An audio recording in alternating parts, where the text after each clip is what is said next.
처음에 만드셨습니까? 규칙적으로 학습을 하셨나요? 우선은 어떤 공부 습관을 이야기하기 전에 자기주도적이거나 아니면 공부할 수 있는 그런 습관을 키우기 위해서는 생활 습관이 굉장히 규칙적이고 건강해야 됩니다. 다른 부모님들이나 어떻게 지도했어요 하고 여쭤보셔서 그때 제가 제일 먼저 이렇게 여쭤보는 게 그러면 아이가 몇 시에 잠을 자죠? 그러는데 부모님이나 아이가 시도 때도 없어요. 정확한 시간이 없는 거예요. 그리고 이제 두 번째는 책을 얼마나 읽어요? 그랬을 때 별로 잘 안 읽어요. 그러면 이제 다른 어떤 양육이나 교육에 있어서도 우리가 미루어 짐작할 수 있는 그런 부분이 있는데 아이들이 저학년이나 유아라면 9시 정도에 잠을 잘 수 있게 해주고 또 아침에도 아이가 어느 시간에 일어날 때 일어나는 게 아니고 7시면 7시에 부모님이 이렇게 아이를 이제 일어나라고 이야기를 해주다 보면 그게 일주일이나 보름 정도 되면 습관화가 돼서 아이가 스스로도 일어날 수가 있고 그다음에 이제 학습 그런 정도 어떤 건강하고 규칙적인 생활이 되어야 학습에서도 절도가 있고 자기 통제를 할 수가 있기 때문에 그다음에 이제 학습에 있어서도 매일매일 어떤 분량을 이제 적어놓고 날짜를 기입하고 이제 체크를 하고 그리고 또 그 공부를 아이가 스스로 할 수 있으려면 기초적으로 이제 독서 능력이 어느 정도 형성이 돼야 되기 때문에 어렸을 때 동화책을 많이 읽어주시고 하면 누구나 영재 수준으로 이렇게 능력이 증진된다고. 저기 혼자서 공부를 하면 옆에 선생님도 안 계시고 하는데 저렇게 습관을 들인다는 게 보통 일이 아니에요. 그러니까 생활 습관이 잘 돼 있어야 그렇죠. 된다잖아요. 아니 어머니 보통 학습 습관보다. 만약에 우리 아이가 그렇게 솔직히 영재성을 보인 거잖아요. 뭐 취학 전에 이미 뭐 성인들의 책들 읽을 정도의 이해력이 되고 그럼 영재성을 보인 건데 그러면은 뭐 저 같으면 뭐 영재 학교에 보낸다든지 막 이렇게 막 야단법석을 떨었을 것 같아요. 막. 근데 어떻게 그냥 그럼 다니다 학교도 그만두고 홈스쿨링 해야겠다. 그리고 자신감이 있으셨나 봐요, 어머님이. 특히 영어 교육 같은 거는 참 힘들 텐데. 이제 동화책 사이트에서 또 동화를 많이 읽으면서 기본적인 것들이 많이 이렇게 배양이 됐고요. 그 다음에는 또 인터넷 그런 사이트에서 말하기, 듣기, 읽기, 쓰기, 뇌 영역을 다 다루는 그런 학습 사이트도 이용하고 또 이제 문제집을 뭐 그 펠트라든지 여러 가지 아이들 그 영어 능력 시험 그런 대비하는 문제집 같은 것도 사서 아이들이 이제 풀어보고 그럴 수 있도록 해서 그런 거에 어렸을 때 이제 초등학교 때 응시도 하고 이제 준비도 하고 그렇게 했었습니다. 아, 예. 그 지금 사시는 곳이 제가 청양이라고 알고 있는데 청양이면은 사실 물론 저기 도시이긴 하지만은 시골에 가깝잖아요. 근데 거기서 어떻게 그렇게 정보를 다 알아서 하셨는지 그게 아까 말씀하신 거는 참 일반적인 거거든요. 사실 엄마들 다 할 수 있는 건데 무슨 혹시 비법이 있지 않나? 네, 청양에 내려간 지는 사실 2월 말에 내려가서 얼마 되지 않았고 저희가 일반 뭐 이런 학원이나 또 일반 전문적인 기관으로부터 제가 정보를 많이 얻어서 그렇게 아이들을 양육해 온 게 아니고 양육서라든지 그다음에 저도 10몇 년 동안 신문을 이제 2-3개씩 구독을 하고 또 인터넷 포털에서도 아이 교육이나 건강이나 이런 관련 정보는 다 스크랩해서 따로따로 분류를 하고 아이들한테 도움이 될 만한 것들은 출력해서 아이들도 보여주고 같이 대화도 나누고 그렇게 했습니다. 그러니까 어머님이 먼저 굉장히 부지런하시고 이 정보를 습득하는데 먼저 하다가 자녀들이랑 나눴던 그런 것이 아마 홈스쿨링의 기본이 되지 않았나 싶은데요.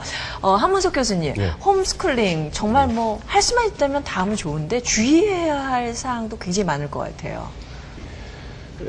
주의해야 될 사항 중에 일단 홈스쿨링에 대해서 좀 모르시는 분들 좀 있을 거예요. 생소한 거. 막연히 그냥 홈스쿨링 학교 안 보내고 집에서 하는 거하고 하는데 거기서부터 시작해서 주의하셔야 되는 것이 홈스쿨링이라는 것이 학교에서 하는 공부를 대신 나는 안 가고 집에서 한다라는 개념으로 하면 실패해요, 되게. 그건 아니거든요, 이제. 지금 어머님 말씀하셨듯이 일단 어머니 혹은 아버님 최소한 한 분의 이 이제 교사 역할을 대신해서 교사 겸 생활 지도사 겸 이 역할을 각오가 돼 있는데 이게 각오만 가지고 안 되고 그만한 지식과 이런 또 자질과 이런 또 노력, 성의를 다 갖추고 있어야 되거든요. 그래서 일단은 부모가 준비가 돼 있어야 돼, 그냥. 일단 애 학교는 보내지 말고, 이게 아니고. 그리고 두 번째 그렇게 하신다니까 그러는데 뭐냐면 또 하나 이제 굉장히 규칙적인 생활을 해야 됩니다. 예, 뭐, 학교 뭐 출석 체크하는 게 아니니까 또 집이니까 오늘은 놀고 내일은 쉬고 이런 식으로 하면은 그러면 이건 안 되는 거예요. 이제 학교 가서 똑같이 규칙적인 생활을 하고 또 하나는 어머니나 오늘 학생 좋은 점은 잘 모르지만 그렇게 하셨을 거예요. 어머니가 일방적으로 커리큘럼이랄까 쫙 짜놓고 너 이거 공부해 이건 아니고 아마 협의를 했을 겁니다. 아마 그것이 홈스쿨링의 장점인데 그런가 하면 그것이 바로 장점 중에 하나가 맞춤형 교육이거든요. 이거는 네네. 이 공교육은 문제점이 뭐냐면 잘 따라가는 애는 좋은데 적응 못하는 애들은 얘한테 안 맞으면 학생마다 다 나한테 안 맞춰주면 애는 못 따라가거나 포기하는 애들이 있는데 그쵸. 그런 애는 집에서 잘 해주면 분명히 도움이 될 수 있고 학교보다 나은 게 될 수가 있어요 이제. 그럴 때는 같이 협의해서 짜면 좋은데 그러려면은 이 어머니나 아버님이 거기에 대해서 준비를 많이 해야 된다는 거.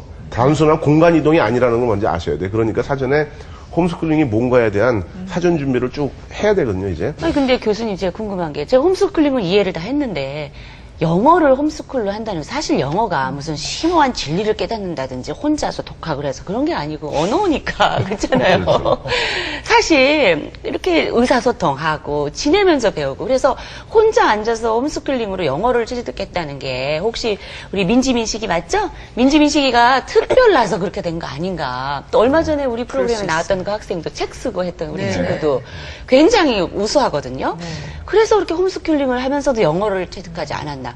이게 좀 어렵지 않을까. 저는 그렇게 생각하거든요. 저는 뭐 실망할지 몰라도 저는 학생이 굉장히 독특한 재능이 있다라고 생각하지 않는데 뭐냐면은 단 홈스쿨링 하기에 좋은 어떤 적성이나 이런 걸 갖고 있는 게 혼자 공부해도 충분히 내가 재미를 느끼고 할 수 있고 내가 자율적으로 즉 자율적인 학습이 홈스쿨링의 또 하나 특징인데 네. 그럴 준비가 되어 있어요. 물론 학교 가서도 잘할 수 있었을 거라고 생각은 해요 이제. 그렇죠. 네, 그러나 이제 집에서 함으로써 뭐냐면은 자율성 플러스 맞춤형 교육이 되니까 나한테 보다 더 잘 맞는 교육이 또 어머니가 서포트를 잘 해주셨으니까 그러니까 일치월장하고 그러니까 영어 같은 경우는 영어도 된다, 이런 거. 꼭 원어민이 옆에 붙어서 해줘야 되는 것도 아니고 요즘 매체가 많잖아요. 자, 여기 뭐 그러면- 방송도 있고 얼마나 많은데 그거를 얼마나 자기한테 맞게 적절히 찾아서 학교 교육은 문제가 전체 교육이기 때문에 공교육은 맞는 학생이 있고 안 맞는 학생이 있단 말이에요 이제. 근데 이거는 나한테 맞는 것만 찾아가면 되는 거니까 네. 말하자면 게을르지 않고 규칙적으로만 하면은 가능하다. 일주일쯤 할 수 있다는 거죠. 영어도 가능하다. 요즘 저기 모든 뭐 책이냐 CD냐 뭐 저 인터넷 방송 그렇죠. 솔직히 자기가 안 해서 그러지 이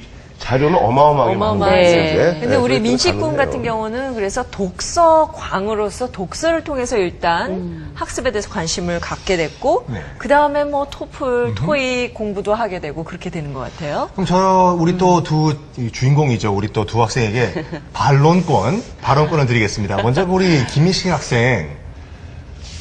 지금 토익을 보니까 820점을 공부했고 지금 만약 학교에 있었다고 하면 지금 중2 그 레벨이죠. 이 820점이라고 한다는 것은 대학생 우리 언니 오빠들도 얻기 힘든 점수인데 어떻게 해서 820점을 또 얻게 됐고 이 홈스쿨링이 정말 자기한테 맞다고 생각하나요? 토익 같은 경우는 듣기에 가끔 배속을 하잖아요. 네. 막 3배속 해가지고 쫙 안 들리고 계속 자연스럽게 영화를 그렇게 들었더니 배속하는 것도 견뎌낼 수가 있고 가끔 딴 생각 드는 것만 막 물리치면 토익에서 LC에서 점수가 크게 떨어질 일은 사실상 없습니다. 네, 그렇군요. 근데 민식군, 시험이라고 봤을 때는 토플도 있고, 토익도 있고, SAT도 있고, 여러 가지 시험이 있는데, 왜 토익 공부를 시작했을까요? 토익이 일단 LC는 어린 나이에 해야 좀 유리하고 쥐가 막 크면 막히잖아요. 그래서 좀 극단적으로 말하면 네. 그런 LC 같은 시험을 어릴 때 따놔야 나중에 어른이 됐을 때 막 점수가 폭락하고 그런 경우를 방지하기 위해 미리 보게 됐고요. 나중에 행시나 각종 고시 뭐 그런 시험이나 대기업 같은 데 공채할 때 토익이 800점이 넘으면 혜택이 많아가지고 보게 됐습니다. 근데 토익이라고 하는 것은 보통 이 대학생 언니들 이상 보는 비즈니스 영어거든요. 그쵸. 그러니까 문법을 떠나가지고 어휘 같은 것이 어떻게 보면은 직장인들에게 필요한 그 어휘들이 많을 건데, 그럼 모르는 어휘들은 어떻게 극복을 했나요? 모르는 어휘는 시작할 때부터 영어 동화책이나 해서 거의 없었는데 일부 어려운 어휘들은요. 네. 제가 사전 찾기도 어렵고 그래서 아예 해커스 부캐블러리라는 책을 구입해서 하루에 단어를 30개씩 외웠습니다. 그 그러니까 어렸을 때부터 독서를 통해서 보캐블러리가 쌓여 있는 거예요. 문법이나 이런 게 기본적으로 이렇게 마인드가 들어 있는 것 같아요.